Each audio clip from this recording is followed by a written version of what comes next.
Testing. There we go. Hello, everyone. Welcome to this week's History's Lunch. My name is Drew Gardner here at the two Mississippi Museums. We're glad to have you guys in our home, the Craig H. Nielsen Auditorium here at the two Mississippi Museums, the home of the Mississippi Civil Rights Museum and the Museum of Mississippi History. Today we are streaming live on YouTube. We're having some issues with Facebook, but it will be up there afterwards. And again, you can watch any of those recordings from History is Lunch, both today's and any past recordings, both on Facebook and YouTube. Before we introduce our speaker today, Mr. Jim Wiggins, I want to remind you and hope that you'll consider attending the Student Nonviolent Coordinating Committee SNCC Grassroots Organizing Discussion Roundtables at Tougaloo College this Friday and Saturday. There will be one on Friday afternoon and then two on Saturday, one in the morning and one in the afternoon. If you would like more information about how to register, those will be available both in person as well as streaming online. You can see the MDH events page, or you can come and find me after today's History is Lunch, and I'll be happy to help you see how to register to see that event. And then we hope that you'll come back to join us next week. We'll have one of our own museum members, and she will be in conversation with Jamila Minix, who is the author of Moonrise over New Jessup, Black Settlements in Mississippi. But today we are delighted to welcome Mr. Jim Wiggins to present his latest book, Outliving the White Lie, A Southerner's Historical, Genealogical, and Personal Journey. Wiggins is a native of the Yazoo, Mississippi Delta. He earned his BA and MA at Mississippi State University, and he spent 35 years teaching at Copiah Lincoln Community College's Natchez campus. Jim is passionate about improving public understanding of history, particularly on slavery and race. He developed accessible, non-credit courses covering topics from antebellum slavery to the civil rights movement. He also created a lecture series for Rhodes Scholars Traveling Program and contributed bi-monthly to columns to the Natchez Democrat. His work, including this book, continues his mission to translate scholarly research for a broader audience. So without further ado, let's give Mr. Jim Wiggins a round of applause. Thank you, Drew. Well, thank you all for being here today. Include some family and friends. Thank you all for being here. And I want to thank Archives and History, first of all, for this event. That is going on continuously for I don't know how many years now. It's a wonderful thing. I want to thank Chris Goodwin. He was still director of this when we got started late last year. He retired, of course, in December. And Drew Gardner has brought it home here today for me. And they've made everything very easy for me, and I certainly do appreciate it. But to get down to business, today we are here to talk about the book, and let's talk about the title for just a little bit. Outliving the White Lie, A Southerner's Historical, Genealogical, and Personal Journey. Okay, outliving the white lie. Well, here I'm talking about the outright lies in some case, or at least misunderstandings in some cases, or misunderstandings based on outright lies in some cases, that the general public too often still has to this day about slavery and race. And these lies have survived for so long because they have been propagandized. They have been promoted. It's an active process of having these misconceptions continue in the public imagination.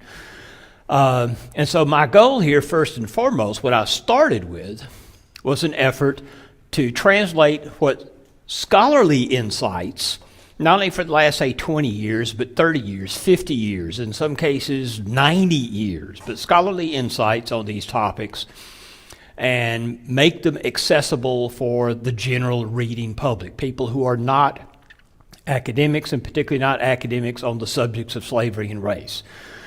And so I use a lot of quotations in the book. I'll mention some of them here today from some of the best historians who've been working for the last 50 years and so, to explain what scholars think about these topics. But when I was in the process of doing this, it did occur to me that, Jim, you are telling other people what they don't know but they should know. In other words, I was wagging my finger in their faces, which is just a great way to influence people, isn't it? People love it when you do that to them. So it occurred to me, well, gee, maybe there's some things in my ancestral background that would be relevant to this story. In other words, let's make the case that it's not just you people out there who are wrong. How about my own ancestors? Because by God do I have deep Southern ancestry on both sides of the family. Going back in both sides to the 17th century in Virginia and the Carolinas. So it's overwhelmingly Southern here in North America. And once I started this process, and I didn't know much about my genealogy before I started it, but I found an enormous amount of information. There's still much more out there still to be found, I'm sure. I found some very interesting things, and I found some very disturbing and alarming things along the way, and both of which are at times in the book. So I've used my ancestors' stories where possible to make the cases that the academic historians have been talking about and analyzing, and then to put a name and a face to it, I'll stick one of my fourth great-grandfathers in there, or a second great-uncle or something like that in there, when possible. But then it occurred to me that maybe I could be relevant to this story about how the lies got started in the first place and perpetuated for many, many years. To the point where some people, even white people, have been victimized by the lies. Would my own story be in some ways relevant? After all, I did grow up in the Yazoo, Mississippi Delta on a farm in the last few years of the Civil Rights Movement. Maybe I experienced some things, or maybe I turned a blind eye to things while I was growing up. And then for the last 40 years, I've been living in Natchez, Mississippi. And as many of you know, Natchez makes its living by selling its history. It's Southern history. And so might some things from my life in the last 40 years be relevant. And so this is what it became. Historical excursion, but also genealogical and also personal. Now, I can't begin to cover all the different topics I talk about in the book because I try to hit a lot of things, not only in the days of slavery, but after slavery, up through Jim Crow, up into the 20th century and even into the 21st century. I can't talk about all or even most of them, so today I want to focus on one fairly narrow sliver here of what I found about my ancestors to make some points about the nature of slavery, and in this case, the Civil War. Did I have any Confederate ancestors? When I started this process, I knew of one. I now know of 33.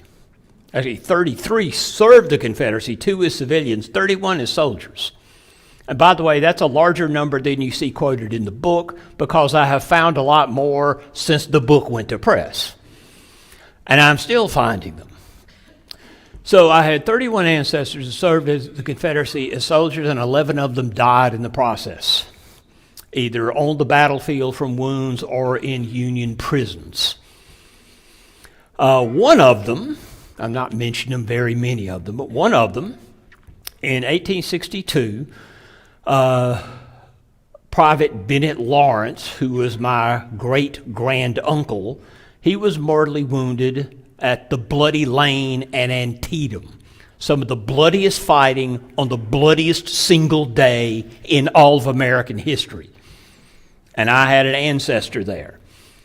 He was mortally wounded. He died a week later. Then we had this guy. In July 1864, Captain Hugh Gaston from Mississippi, who was my second great-granduncle, was killed in the Atlanta campaign. He was leading a charge at Ezra Church during the Atlanta campaign. And there he is in all of his captain's finery. And then his older brother had been killed a year earlier at Gettysburg. As his service record says, and you can see the service record down at the bottom, that's the actual Confederate service record. He was killed bravely leading his men in the charge. Now, I'm not here to question his bravery or anyone else's. I've never been in combat. I've never been close to combat. I've never had anybody shoot at me for any reason whatsoever, much less running toward them while they're doing it. I don't know what that's like. How would I respond? I have no idea. No idea. So I don't question their bravery, but I do ask this question. They performed bravely in what cause? Why were they doing this? In just war theory, there's the idea of justice in war and justice of war. There are soldiers who can comport themselves very well as individuals, but the question remains, but what was the war about? Why were they fighting in the first place? And so why had the Southern states seceded? Why had the Confederacy been formed? Why was the Civil War going on? And at this point, I don't think I'm saying anything that is a surprise to anyone in this room, because this has been, I think, in the last 10, 15 years, I think it's been covered pretty darn well, and I think real progress has been made about general societal understanding. Here's what Mississippi's seceders said about it. At the Mississippi Secession Convention, they added a declaration of causes justifying secession, and almost the first sentence says, our position is thoroughly identified with the institution of slavery, the greatest material interest of the world. Pretty much ends the discussion right there. Why were they doing this? To protect slavery. The Mississippi seceders did not mince words. They went right to the heart of the matter. And later on they say, look, we were going to either secede from the Union or they were going to abolish our system of slavery. So that was the rationale that was given. So the material interest in slavery is what the Mississippi document emphasizes. And as it turns out, the three uncles that I just mentioned to you were all from enslaving families. One in North Carolina, two in Mississippi. I had many other enslaving ancestors. When you go back to, my third great-grandfathers, that goes back to 16 different family lineages on my mother's side as well as on my father's side. And I told you that they're all Southern. And when you go back that far, I found out that about half in each family line were enslaving families. Had a few planters, larger scale enslavers, and I had many more, as you would expect, who didn't enslave nearly as many, 4, 5, 10, maybe, something like that. So I had plenty of enslaving ancestors. But that means I had about half who weren't from enslaving families. That's just general ancestors. And so here's the question. That's what I want to focus on here today. Maybe half of my ancestors are not from enslaving families, but the fact is, in the South, here defined as all those states in which slavery was illegal in 1860, that included Delaware, that included Missouri, including those places, 25% of white Southern households were enslavers. 25%. Even if you leave out the border states, the total was 33%. 33%, right along in there, about a third. The majority of white Southern households were not enslavers. Again, this isn't a point that's in dispute. This isn't controversial in any way, shape, or form. And some of those guys were going to wind up, quote, bravely fighting in Civil War battles. And the state of Mississippi said, well, this is all really about preserving slavery. So what's going on here? That's the focus. And it's particularly odd given the fact, and I do say again, a fact, that the system of slavery did not serve the material interest of these non-slaveholding families. It didn't. This was as they call the last, say, 50 years of scholarship, slave society. There have been a few of these throughout human history, not that many. Ancient Rome was a slave society. Colonial Brazil was one. The colonial West Indian islands were another.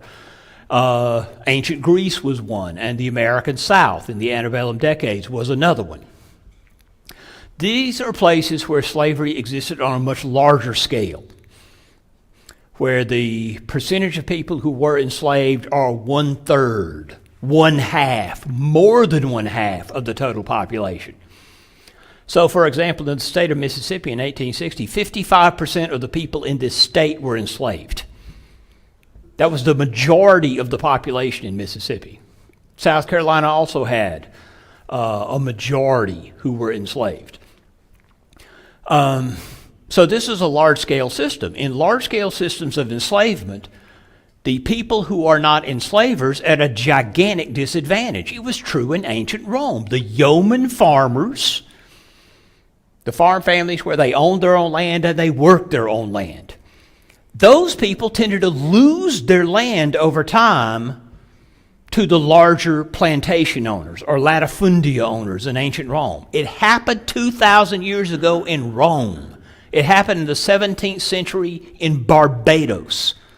It happened in the 17th century in Virginia. It was happening in the mid-19th century in Mississippi and Louisiana and Alabama.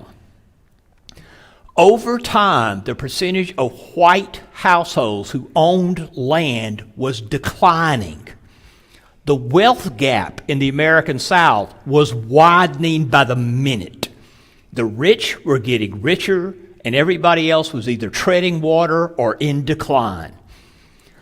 Some of my ancestors were in that ascendant group, and some were going in the opposite direction, and more were going in the opposite direction. So the system was not only inequitable for white Southerners. I don't really need to discuss how inequitable it was for the enslaved people, do I? Yeah, that's self-evident. But it was inequitable for the white population, and getting more so all the time. And again, this is something that was not new. Another great historian, James Hoax, points out that throughout history, as slave economies expanded, they tended to displace the freeholding peasantry. That's a norm. That's about as sure as sunset following sunrise. That happened in the past. It was always going to happen, and it was happening here right now. So these same people who were not enslavers in a war that was proclaimed to be about slavery, and they're disadvantaged by the system of slavery that they're now expected to fight to defend. How did that happen? Well, just like I've got some ancestors who were fighting bravely, openly, to defend slavery. Hugh Gaston, who died at died at Gettysburg. Well, he was an enslaver. His actions made perfect sense. But then there were the others. And there's also this to consider. Why don't the poor white people get together with the enslaved black people? Because, you see, they're certainly not advantaged by slavery. They don't like slavery. And poor white people have every reason to dislike slavery, in the American South or in ancient Rome for that matter. Did they ever talk about an alliance? Sure they did. They did in the days of slavery. They did after the days of slavery. In the 1890s, Tom Watson, a famous Georgia populist, talked about what we need to do is form a redneck, blackneck coalition. There's nothing new about that idea. Nothing. Frederick Douglass was talking about that in the 1850s. He was saying that poor whites and enslaved blacks were plundered by the same plunderers. And he meant by that the slaverocrats. So why don't you all join together, he said. Well, it didn't happen at the time. So, was this ever talked about? Well, some of you may be saying, what do you mean was this ever talked about? Of course they would never do that. You're talking about blacks and whites. Racism was too strong. They wouldn't have done such a thing. They wouldn't have even have considered it. Back in the 17th century, no, racism was not all that potent. It was one among many of the reasons how people identified themselves by, quote, race. And I've got 4 chapters in the book talking about the origins of race, and it gets a bit too complicated to cover here today. But people did not emphasize skin color above everything else in the 17th century. As a matter of fact, Edmund Morgan, in his classic book, American Slavery, American Freedom, he pointed out in 17th century Virginia, back when many of the whites were still indentured servants, he said it was common for white servants and black slaves to run away together, steal hogs together, get drunk together, and make love together. Why not? What on earth could they have in common? They had different skin color. Yeah, but they had a common economic interest. There's nothing mysterious about people joining together because they have a common economic interest. We tend to think, oh yeah, that's the predominant thing. But somehow when it comes to this, we think, oh, they could never do that. So if they could run away together and steal hogs together, do you think they could ever rebel together? Yeah, there was talk about it in 17th century Virginia, and Bacon's Rebellion in 1676 was in part a joining of white indentured servants and enslaved blacks to try to overturn the system. That was in part what Bacon's Rebellion was about. So what did the planners do about it? Because it scared them to death, that prospect. So Edmund Morgan of Yale has to say, for the planner elite, the answer to the problem was racism. They conspired to separate dangerous non-slave whites from dangerous slave blacks by a screen of racial contempt. By a series of acts, the colonial assembly, the House of Burgesses, deliberately did what it could to foster hatred of whites for blacks. They started passing laws telling people you must identify by skin color, not by religion, not by language, not by economic class. Oh no, skin color trumps everything else. They set up financial incentives and political incentives for poor whites to resent blacks and for blacks to resent poor whites. For example, they passed a law saying that at this time, enslaved blacks could own livestock. It was no big deal. Plenty of them owned livestock. Well, they just passed a law, oh, we're not having that anymore. The livestock of the enslaved population will be taken away, and guess who got the cows and the chickens? White indentured servants. They have just created an incentive for blacks and whites to resent each other. They have just created an incentive for blacks and whites to look at each other as in economic competition with one another rather than potential allies of one another. In the book, I talk about, 10 more examples of this sort of thing. What was done in Virginia, don't worry, would be done in plenty of other places. But in the mid-17th century, you have got an ongoing, purposeful effort to teach people to think in terms of, quote, race, first and foremost, to form their sense of identity on that basis and to act on that basis, or not act in the case of forming a biracial alliance. And so you wind up here with deliberate propagandizing of racial identity and prejudice. And what you achieve is that you redirect poor whites' resentments up the scale toward the slavocrats who are dominating everything and helping to make sure I remain poor. You redirect that resentment that way toward poor blacks. You teach people that's the way you define yourself. That's the way you direct your resentments. Color solidarity trumps everything else, people were taught. It trumps class interest. That's more important. W.B. Du Bois, the great black scholar of the early and mid-20th century, he wrote about this in his classic book, Black Reconstruction. It was published in 1935. To emphasize again, this is not a new idea. It's certainly not original to me. He came up with the great phrase of a psychological wage. This is a system that impoverishes a lot of white people, keeps them in poverty. How do you get them to accept this system? You teach them to value their skin color above everything else, and you compensate them, therefore, with a psychological wage as a substitute for a material, monetary wage. You make them feel good about themselves. And how do you do that? You tell them you're white and you're special. You're white and you're superior. Why? Because you're white. Because you're really smart? I don't care. You're highly educated? I don't care. Are you hardworking? I don't care.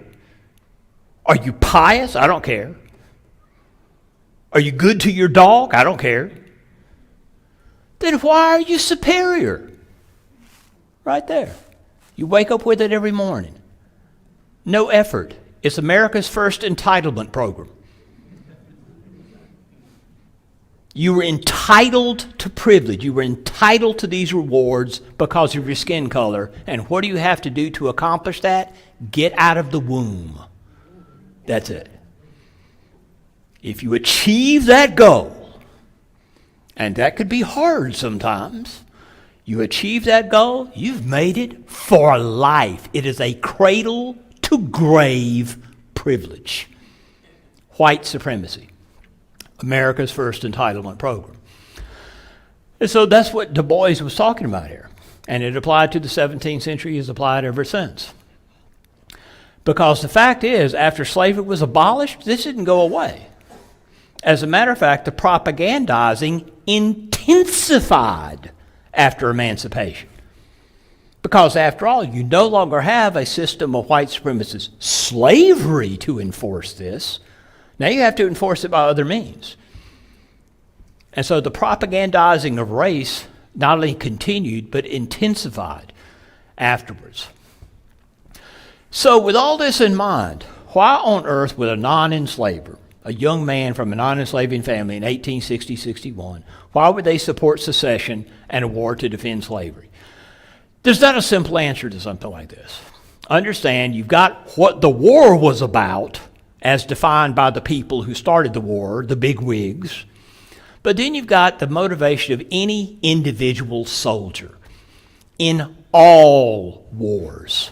The motivations of why any single individual would be in the army and go off to fight.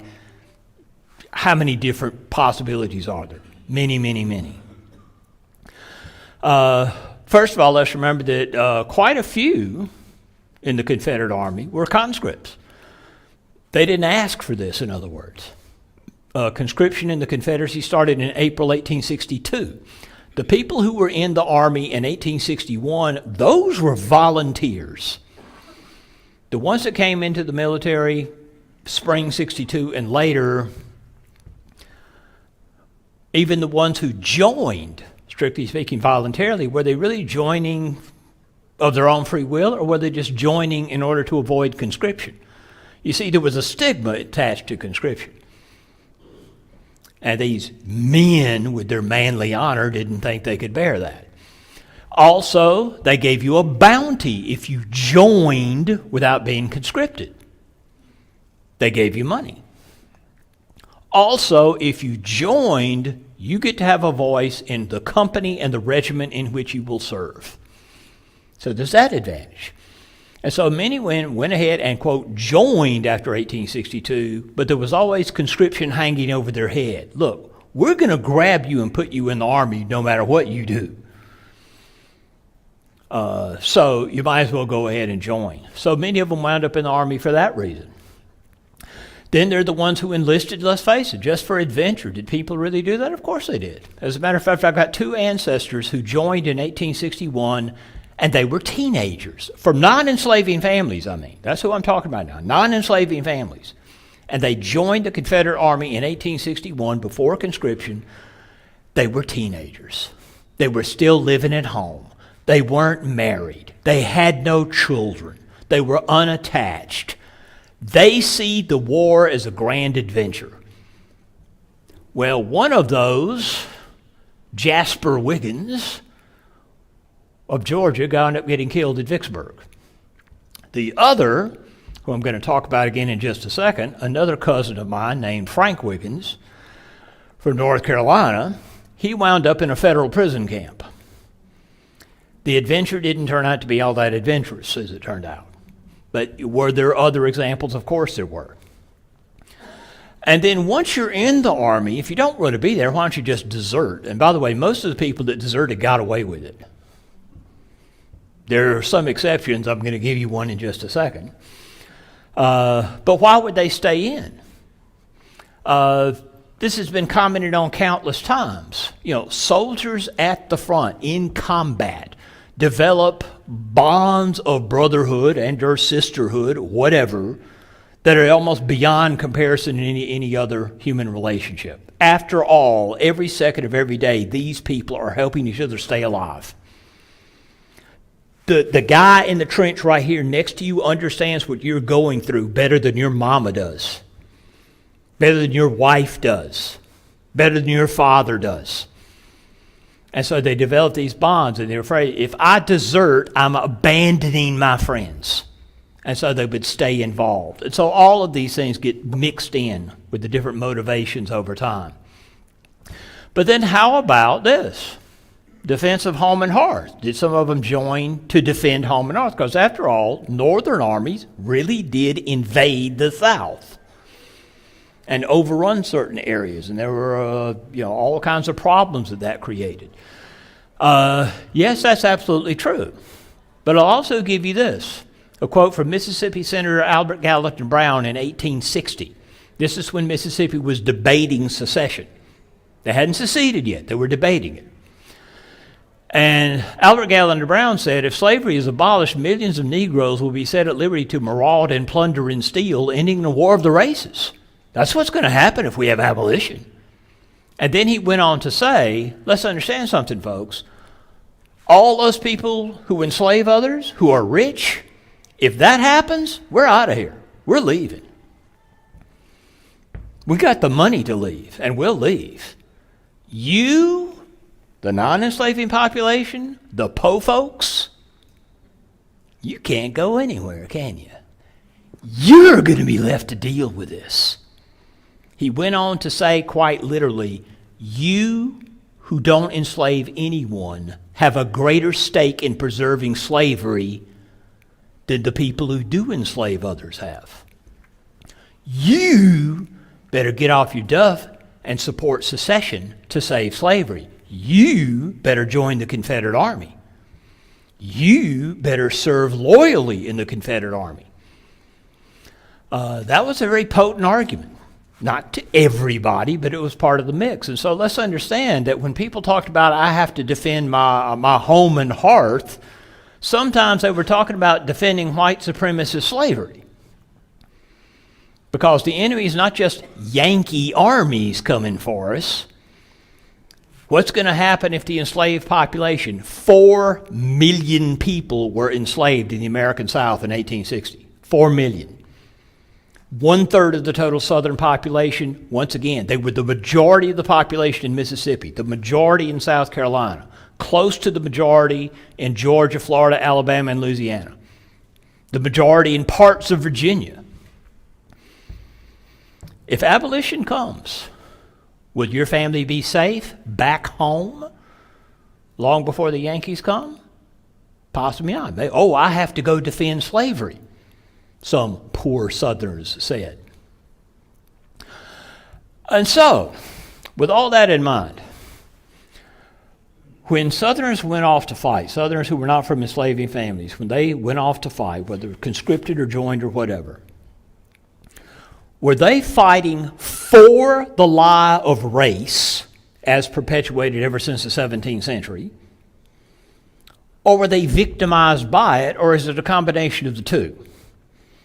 I've got quite a few ancestors that fit into this category.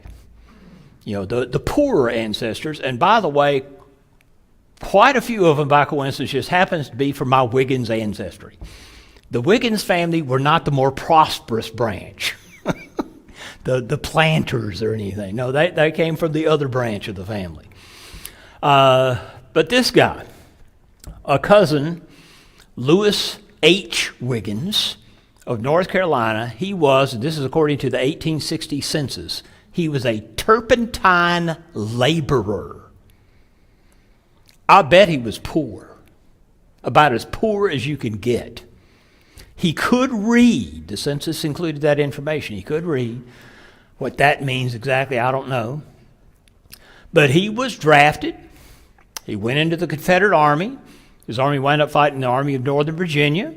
He fought through 1862. He did wind up in the hospital 2 times, but that was because he had what was called rheumatismus, joint pain bad enough to wind up in the hospital 2 times. Don't you know where this man needed to be was in an infantry unit in a war.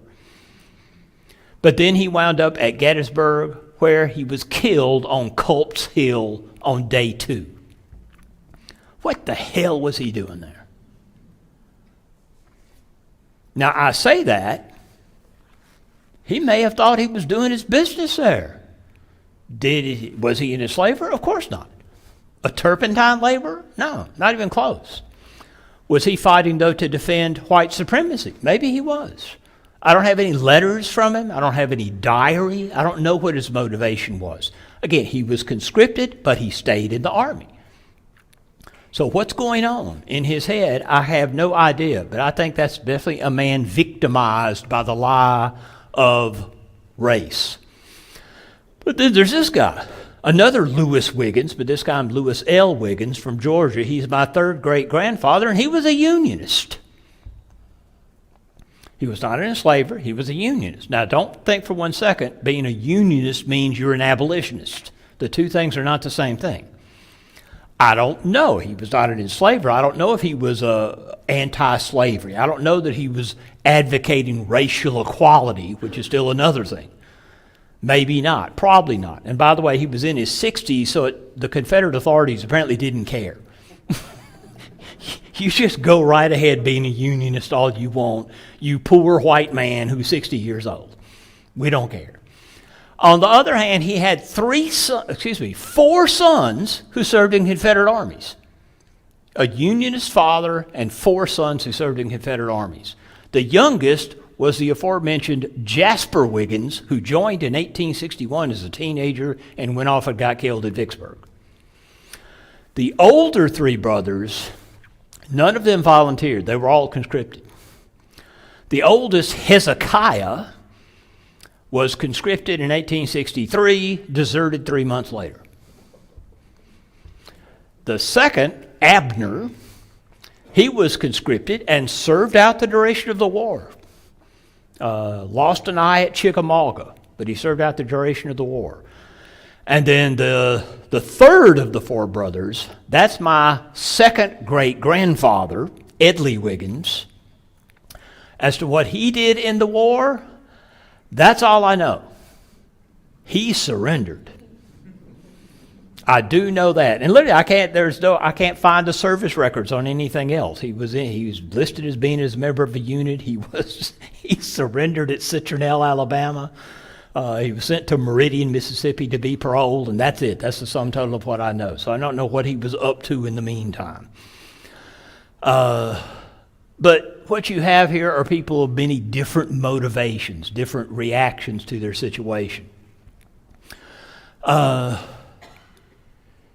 then there's cousin Franklin Wiggins of North Carolina. By the way, his first name was Doctor. He wasn't a doctor, but his first name, his given name was Dr. Franklin Wiggins. Apparently, Mama had high hopes for her son. But again, he went by Frank. He was a teenager when the war started, and so he's one of the ones that went off and volunteered. No wife, no children, still living at home. He went off and volunteered. In 1861, he was wounded at Malvern Hill in the Battle of the 7 Days in 1862. But then he winds up at Gettysburg, where he was captured by Union forces. He was sent to Point Lookout, Maryland, to the prison camp there. Now, no prison camps in the Civil War were good places to be. We all know that. Point Lookout was not one of the better ones at all, of the bad ones, but it was pretty bad. Not the worst by any means, but pretty bad. Somewhere through this process, though, apparently Dr. Frank has had a change of heart. his attitude toward the Confederacy has changed, because he almost immediately took an oath of loyalty to the United States of America and volunteered for the Union Army. That's changing your mind. He became one of the so-called galvanized Yankees. These were Confederates who didn't just desert from the Confederate Army, they joined the Union Army. Now, once again, I wish I could tell you what exactly is going through his head. Has he become committed to the Unionist cause? What does he think now about slavery? What does he think about racial equity? I don't know. Golly, I wish I did, but I don't. I can't find records on that at this point. I need to do a research trip to find this guy. But he was pretty emphatic about it, because there were 6,000 Confederates that joined the Union Army as galvanized Yankees. He was among the first 200. He was in the first regiment formed, and he was in Company B, the second company formed in the first regiment. That's the first 200 galvanized Yankees. He was one of them. Now, once these units were formed, the problem is, what do we do with them? The Union commanders didn't think it was a good idea to send them into the South to fight, when they've just been former Confederates. That's not a good idea. We don't know how they'd perform. So the galvanized Yankees wound up being sent to the western frontier to become Indian fighters. And Dr. Frank spent the rest of the war at two forts in Dakota Territory, Fort Rice and Fort Union. Fort Union is right on the boundary between North Dakota and Montana. While there, he was sparring with and chasing, part of the time at least, a young Hunkpapa Dakota chief named Sitting Bull. That's literally how he spent the rest of the war. When the war was over, a few months later, he was discharged honorably from the Union Army, and apparently immediately went back to his hometown of Whiteville, North Carolina. He was married there the next year. I would have thought, this is what you usually hear about galvanized Yankees, that they tended not to go home. Frank did. There's so many holes in this story. I would love to be able to fill in the blanks for you, but you now know everything I know. So what's going on in his head about all of these issues? But then there's this guy, Frank's older brother, Erasmus Wiggins. I swear to you, there is no sadder story in the annals of any Confederate army than that of Erasmus Wiggins, another one of my cousins. He did not join in 1861. In 1862, he was about to be conscripted. Therefore, he went and enlisted so he could get the bounty, so he could get a choice of units. He wanted to be in the same unit Frank was in. Frank was already in the war. So he picked the company and the regiment that he wanted and goes off to fight, because they weren't going to give him a choice. He was going to be drafted sooner or later anyway. He would have known what was happening with Frank. Frank, again, was captured at Gettysburg, July 1863, sent to Point Lookout, and at Point Lookout, and the Southern government was told about this, he has joined the Union Army. So Erasmus knew about that. And apparently that had an effect on him. And remember, this guy didn't want to be there in the first place. And so in March of 64, he deserted. I told you a minute ago that those who deserted, the great majority of them got away. Erasmus didn't.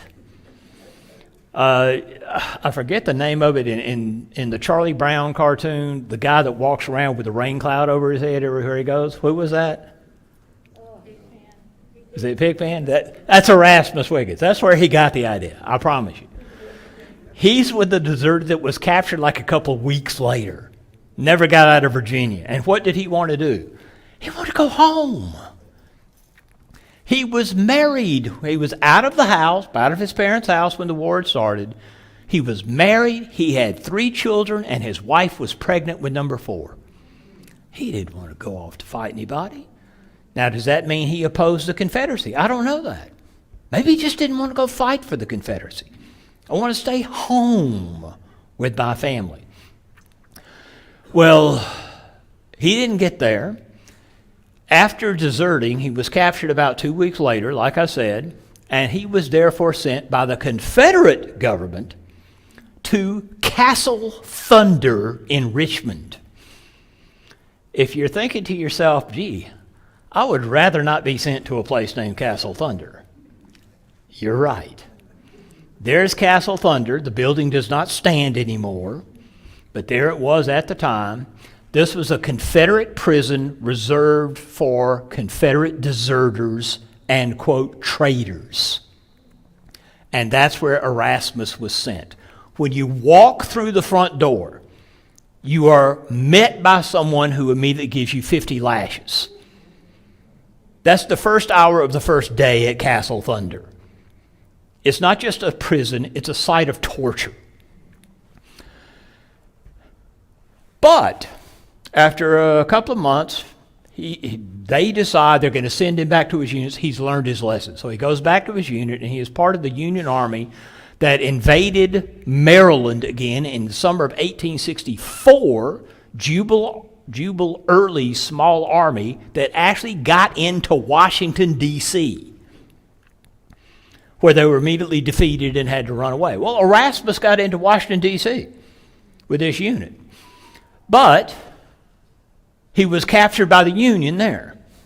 My suspicion is that he looked for the first opportunity to surrender and surrendered to somebody. I don't know that. He's captured nonetheless. And so what's going to happen to him? He is sent to Elmira prison camp in New York State, where he immediately swore an oath of loyalty to the United States. Now, was he thinking, I'm going to follow Frank's path? I don't know. But he thought this was going to enable him to get out of prison early. He did not. He was denied release. He stayed in Elmira. Some of you probably already know this, because you see, Elmira had another name. What did Confederate prisoners call it? They called it Hellmira. This was the worst of the prison camps in the North. As to how bad it was, it existed for 1 year.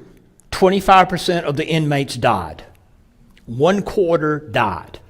To give you a point of comparison, what's the worst prison camp in the whole war? Oh, well, Andersonville, Georgia. In Andersonville, you had a death rate of 28%. So in terms of death rate, now Andersonville was a bigger prison, but in terms of death rate, it's comparable to Andersonville. So this is where Little Pigpen winds up being sent, of all the prison camps to be sent to. And there he would die in February 1865 of typhoid fever, 2 months shy of the end of the war. He never got back home. That's a picture of the camp that he was in, and you notice all those tents, and this is Elmira, New York. Part of the problem was they didn't have enough barracks built, and so many of the soldiers, the captive soldiers who weren't being properly fed in the first place, had horrible sanitation provisions, and they had to spend the winter in a tent in upstate New York. Again, he was one of many who died. Well, now, what are we left with? Are there any of my ancestors who I can definitively say saw through the white lie, saw it for what it was? We are being deceived here. We are disadvantaged by white supremacy. It doesn't work for us white people either, at least not the poor white people. And did anybody see through that and do something about it? Yes. This guy right here, one more of my cousins, one more Wiggins. My cousin James Edley Wiggins, notice he was born in 1879, so this is after Reconstruction even. And there is his picture. Yes, that is a mugshot. Well, that tells you something about what happened to you when you defied the white lie in the early 20th century in the United States. Anywhere in the United States, much less Mississippi. He was a very ordinary kind of guy, really, born in a small town, Eupora, Mississippi, in fact, son of the town doctor. But for reasons we don't need to get into, he ran away from home in 1895. age of 16. What happens to him now? He became a hobo. As a matter of fact, he became such a thoroughgoing hobo that he became known as Hobo Wiggins. He is in documents. He's in newspaper reports called him Hobo Wiggins. Now, let me stress this point, because we with hobo ancestors get touchy about this. A hobo is not a bum. The word hobo probably originates from the words ho boy. These were migrant workers who, yes, when a job ran out, they were unemployed again and they had to wander around to try to find another job somewhere. They worked in agriculture, they worked in mining, they worked in the timber industry, they were building railroads, et cetera, et cetera, et cetera. But they were workers, absolutely. And so he becomes a migrant worker, a hobo. But here's the crucial thing. The life of a hobo was a little different than growing up in Eupora, Mississippi. And you would get a few little informal lessons in racial egalitarianism. That is a hobo soup kitchen in Chicago, Illinois, and notice what you see. It's around the turn of the century. My God, there's biracial dining going on. The turn of the 20th century. A black man and a white man sitting next to each other eating.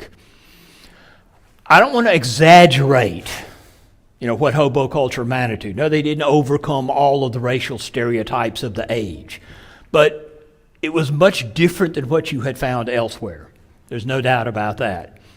But also, because of this very region, hobos were also prime recruits for the Wobblies. Who were the Wobblies? The most radical labor union to ever exist in the United States. The industrial workers of the world, the IWW, popularly known as the Wobblies.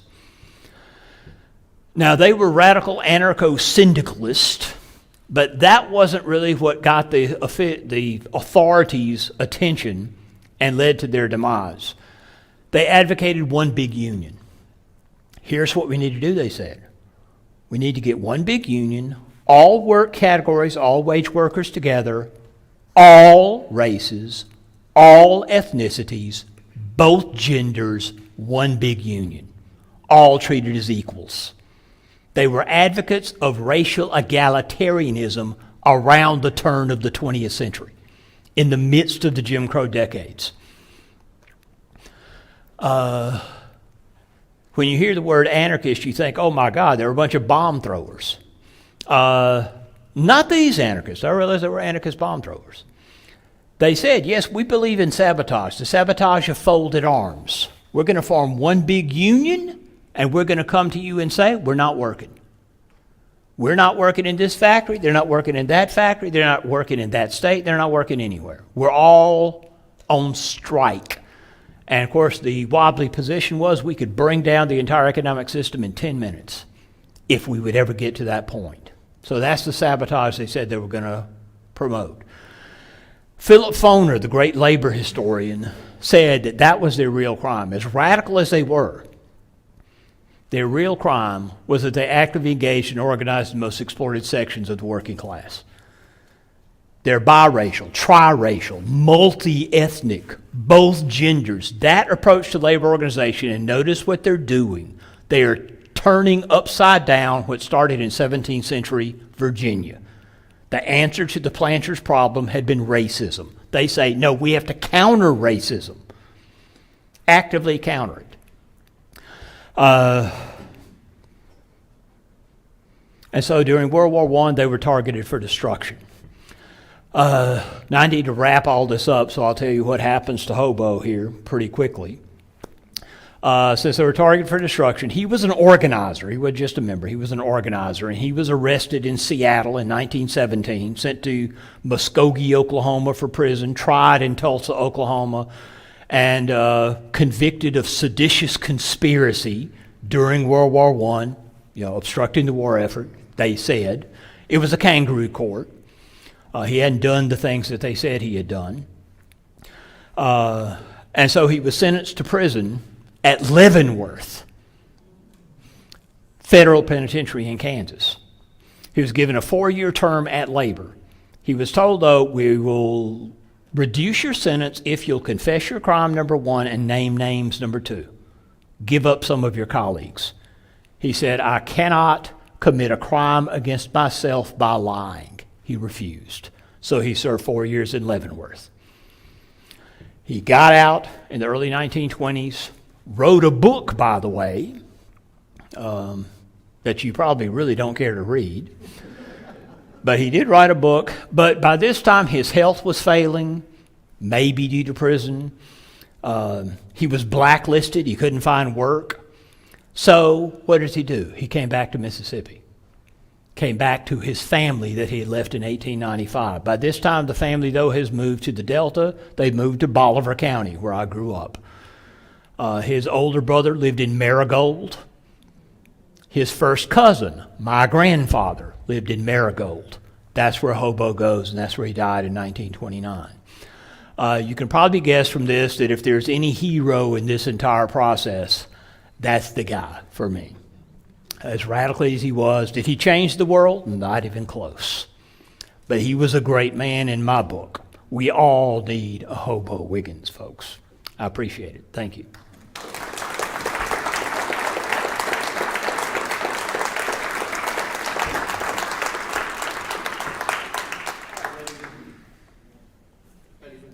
We've got time for a few questions. If you'll raise your hand, I'll bring the mic around to you.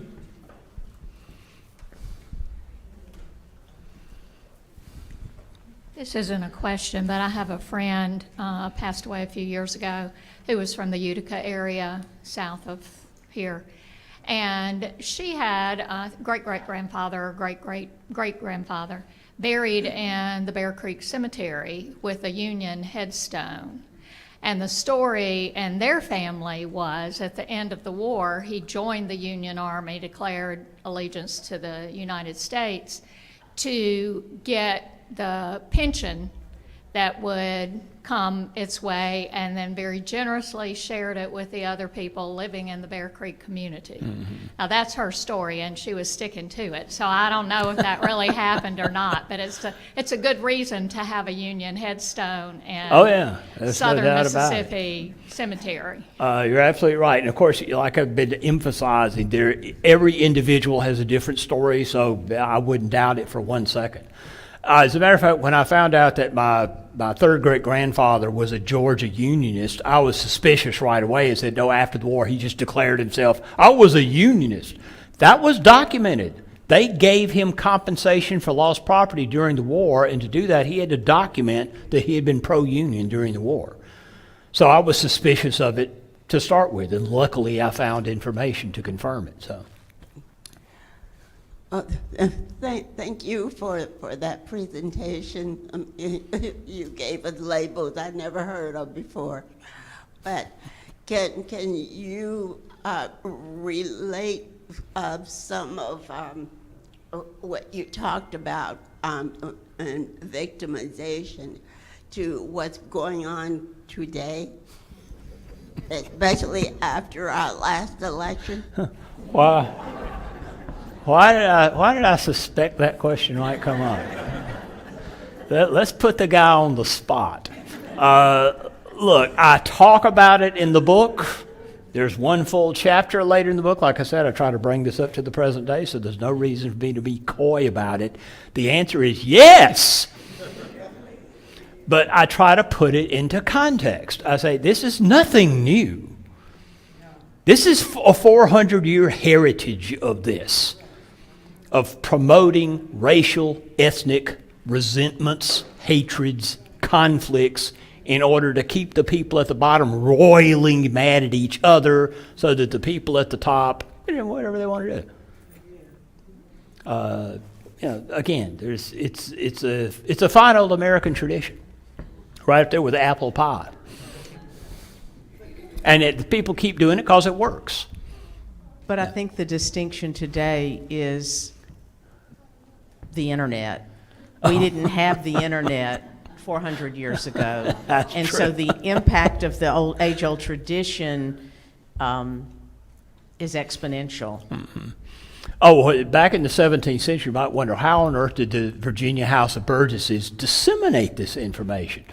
They didn't have the internet. Well, one thing they did is that they required each church to announce the new racial rules at every session. They'd reach a lot of people that way. Then they had the racial rules read at the courthouse in every county 2 times every year, because the courts would come into session 2 times a year, and so twice a year, you get it at the courthouse. You're getting it from the pulpit, as a matter of fact. And so, they had ways of getting the word out, but no, I promise you, the Virginia House of Burgesses wishes they had the internet. All right, ladies and gentlemen, let's give Jim another round of applause. Thank you. I'm sure there are probably still some other questions we're not able to get to today. So if you have questions, Jim is going to be over here by the book table. We'd encourage you guys to pick a copy up of Outliving the White Lie, A Southerner's Historical, Genealogical, and Personal Journey. And Jim would be happy to sign it for you as well. We hope you'll come back next week to join us, where we'll have Jamila Minix in conversation with Jasmine Holmes as she talks about black settlements and moonrise over New Jessup. Once again, Jim Wiggins, let's give him a round of applause, ladies and gentlemen. Thank you very much.